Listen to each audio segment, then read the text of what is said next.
Hello friends, आज हम बात करते हैं व्हीटस्टोन ब्रिज के ऊपर।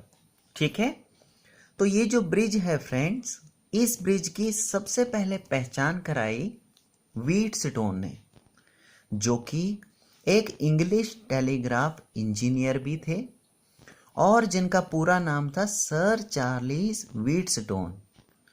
तो 1843 में इन्होंने इस ब्रिज की पहचान कराई, इसीलिए इन्हीं के नाम पर यह नाम पड़ा है व्हीटस्टोन ब्रिज। ठीक है, अब इस ब्रिज की सहायता से हम क्या कर सकते हैं? अननोन रेजिस्टेंस को पता कर सकते हैं।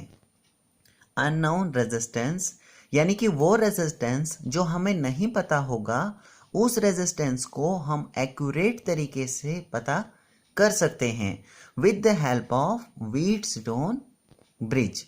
अब इसमें होता क्या है? तो इसमें हमारे पास होते हैं 4 रेजिस्टर्स, यानी कि 4 रेजिस्टर्स का ये एक अरेंजमेंट होता है, जिसमें 2 रेजिस्टर तो ऐसे होते हैं जिनकी वैल्यू फिक्स्ड होती है। ठीक है, और एक हमारे पास होता है वेरिएबल रेजिस्टर, यानी कि वो रेजिस्टर, वेरिएबल रेजिस्टर वो रेजिस्टर होता है जिसकी रेजिस्टेंस वैल्यू को हम कम ज़्यादा कर सकते हैं, यानी कि चेंज कर सकते हैं।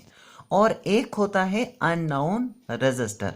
अननोन रेजिस्टर यानी कि वो रेजिस्टर जिसकी रेजिस्टेंस वैल्यू हमें नहीं पता होगी, तो हमें पता करनी होती है। ठीक, यहाँ पर जिस तरीके से हमने 4 रेजिस्टर लिए हैं, देखिए ये हमारे पास P है, ये Q रेजिस्टर है, ये R रेजिस्टर है और ये X रेजिस्टर है। तो इस तरीके से हमारे पास 4 रेजिस्टर कनेक्टेड हैं। ठीक, मान लीजिए कि P और Q ऐसे 2 रेजिस्टर हैं जिनकी रेजिस्टेंस वैल्यू हमें ऑलरेडी पता है, यानी कि फिक्स्ड है।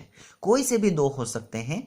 मान लीजिए यहाँ पर P और Q ऐसे 2 रेजिस्टर हैं और एक हमारे पास होगा वेरिएबल रेजिस्टर, यानी कि जिसकी रेजिस्टेंस वैल्यू को हम चेंज कर सकते हैं, कम ज़्यादा कर सकते हैं। तो ये हमारे पास क्या है? आर रेजिस्टर यहाँ पर क्या है? वेरिएबल रेजिस्टर है।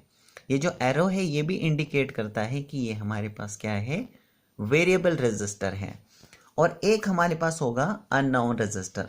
तो यहाँ पर एक्स क्या है? हमारे पास अननोन रेजिस्टर है, यानी इसकी रेजिस्टेंस वैल्यू हमें नहीं पता, तो हमें पता करनी है।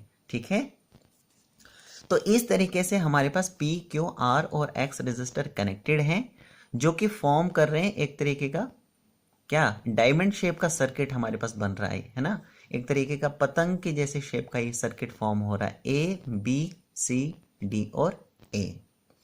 इसके अलावा हमारे पास पॉइंट A और पॉइंट C से एक बैटरी कनेक्टेड है स्विच के साथ, है ना। स्विच तो ज़रूरी है ऑन ऑफ के लिए, तो स्विच के साथ हमारी बैटरी कनेक्टेड है पॉइंट A और C से। और दूसरा पॉइंट जो हमारे पास B पॉइंट है और D पॉइंट है, यहाँ से हमने गैल्वेनोमीटर को कनेक्ट किया है। अब इस गैल्वेनोमीटर का काम क्या होता है? तो गैल्वेनोमीटर करंट को सेंस करता है, यानी कि अगर गैल्वेनोमीटर से करंट चल रही होगी तो ये डिफ्लेक्शन को शो करेगा, और अगर यहाँ से गैल्वेनोमीटर से कोई करंट फ्लो नहीं कर रही होगी तो ये कोई डिफ्लेक्शन शो नहीं करेगा। हम कह सकते हैं कि ये नल डिफ्लेक्शन शो करेगा। ठीक, अब यहाँ पर बैटरी कनेक्टेड है, तो जैसे ही हम स्विच को क्लोज करते हैं तो करंट हमारी चलना स्टार्ट हो जाएगी। तो मान लीजिए कि आई करंट हमारी यहाँ से फ्लो कर रही है। ठीक, अब ये जो आई करंट है जब इस तरीके से चलते हुए पॉइंट ए पर पहुंचेगी, तो आप देखिए यहाँ से करंट क्या हो रही है? डिवाइड हो रही है, यानी कुछ करंट हमारी पी रेजिस्टर से होके जा रही है और कुछ करंट हमारी आर रेजिस्टर से होके जा रही है। अब मान लीजिए कि I1 करंट हमारी पी रेजिस्टर से होके जा रही है और I2 करंट हमारी आर रेजिस्टर से होके जा रही है। अब जो किरचॉफ्स का करंट लॉ है उसके मुताबिक जो करंट आ रही होगी वो बराबर होती है जो करंट यहाँ से क्या हो जाएगी?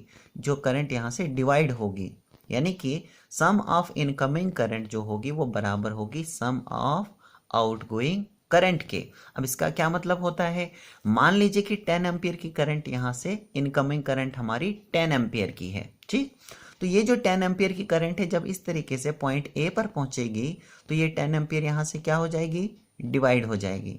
तो ये जो डिवाइड हुई करंट को जब हम ऐड करेंगे, जब हम सम करेंगे, तो वो बराबर होगी 10 एम्पियर के। इसका ये मतलब होता है, यानी I1 plus I2 which is equal to 10 ampere. ये मतलब होता है इसका कि sum of incoming current which is equal to sum of outgoing current. ठीक, अब यहां से जो करंट I1 है वो इस तरीके से P रेजिस्टर से होके सीधा सीधा आगे को जाएगी हमारे Q रेजिस्टर से होते हुए। ठीक है, और इसी तरीके से I2 करंट हमारी इस तरीके से चलते हुए सीधा सीधा आगे को जाएगी X रेजिस्टर से होके। तो ऐसा कब होगा कि हमारे गैल्वेनोमीटर से कोई करंट फ्लो नहीं कर रही है, तो जो करंट हमारी आ रही है वो सीधा सीधा आगे को जा रही है। ऐसा तब होगा फ्रेंड्स जब हमारे पॉइंट बी का और पॉइंट डी का जब पोटेंशियल बराबर होगा, उस समय हमारे पास गैल्वेनोमीटर से कोई करंट फ्लो नहीं करेगी, यानी कि IG जो है वो 0 होगा और जो करंट यहाँ से आ रही होगी वो सीधा सीधा आगे को जाएगी। तो फ्रेंड्स हम जानते हैं कि करंट को फ्लो करने के लिए क्या चाहिए, पोटेंशियल डिफरेंस होना चाहिए। हमने देखा था पोटेंशियल डिफरेंस के केस में हमने दो टैंक्स लिए थे जिसमें दोनों में पानी का लेवल जो है एक में ज़्यादा रखा था और दूसरे में कम रखा था।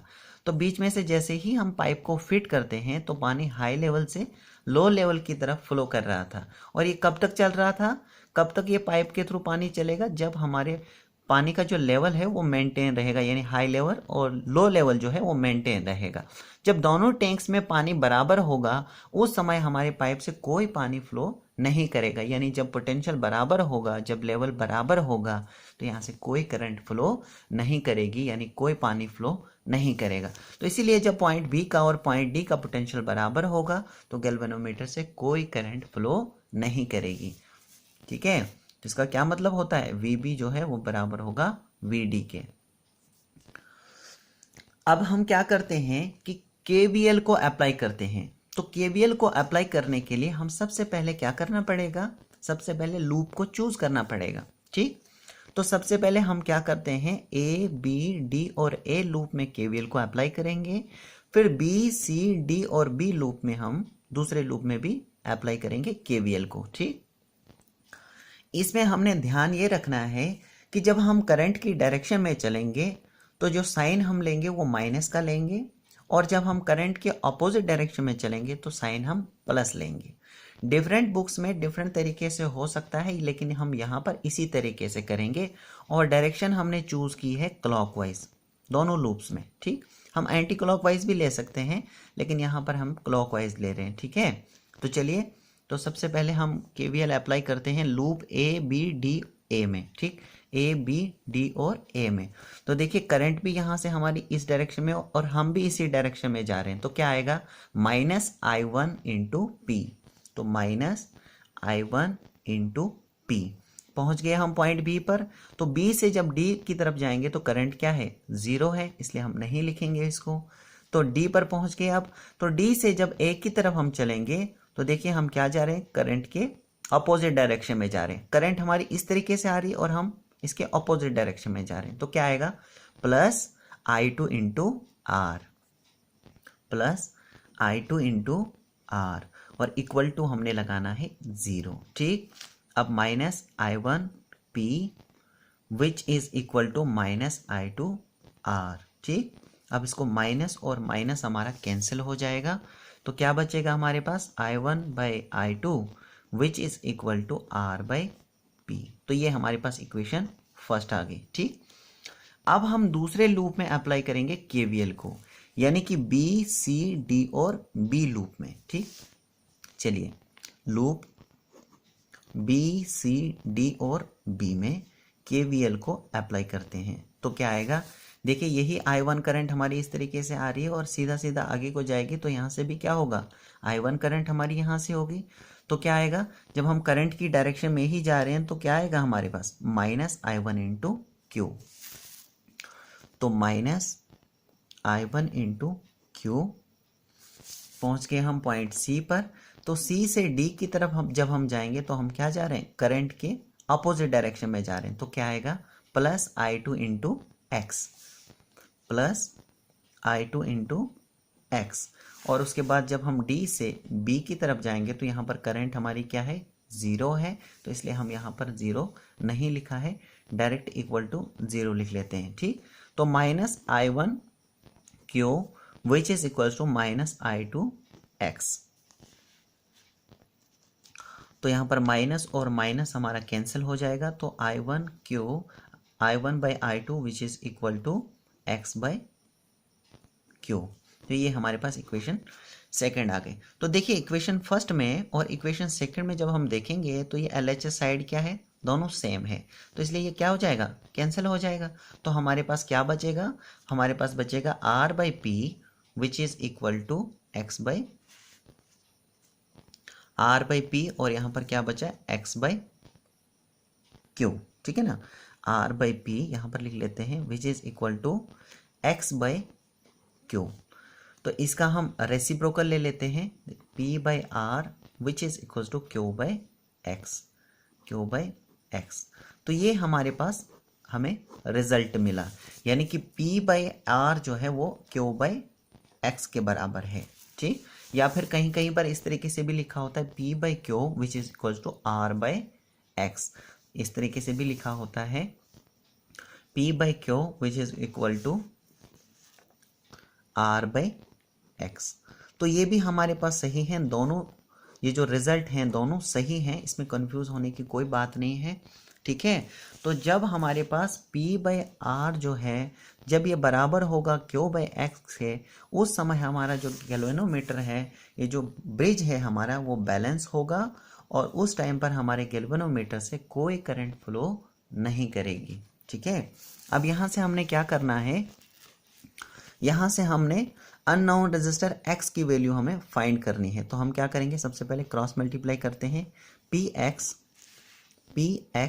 विच इज इक्वल टू QR। ठीक है, तो X की वैल्यू हम यहाँ से आसानी के साथ निकाल सकते हैं। तो देखिए ये रिजल्ट जो है वो कितना इंपॉर्टेंट रिजल्ट है कि यहाँ से हम 3 रेजिस्टर की अगर हमें वैल्यू पता होती है तो एक रेजिस्टर की हम आसानी के साथ इस रिजल्ट से फाइंड कर सकते हैं। ठीक है, अब सपोज कीजिए कि यहाँ पर हमारे पास क्या है कि हमारे पास एक सर्किट है, मान लीजिए यहाँ पर यही 4 रेजिस्टर हैं जिनकी वैल्यू दी है 3, 6, 4 और 8 इस तरीके से दी है, और हमें पूछा गया है कि बताइए कि गैल्वेनोमीटर से कितनी करंट फ्लो कर रही है। ठीक, तो सबसे पहले हम क्या करेंगे कि ये जो हमारे पास रिजल्ट हमारे पास आया है, जो मैं आपको कह रहा हूँ P by R which is equal to Q by X, ये रिजल्ट बहुत ही इंपॉर्टेंट है। तो हम क्या करेंगे, सबसे पहले चेक करेंगे कि क्या हमारा ब्रिज बैलेंस है, और अगर हमारा ब्रिज बैलेंस है तब तो कोई करंट हमारी फ्लो ही नहीं करेगी यहाँ से गैल्वेनोमीटर से।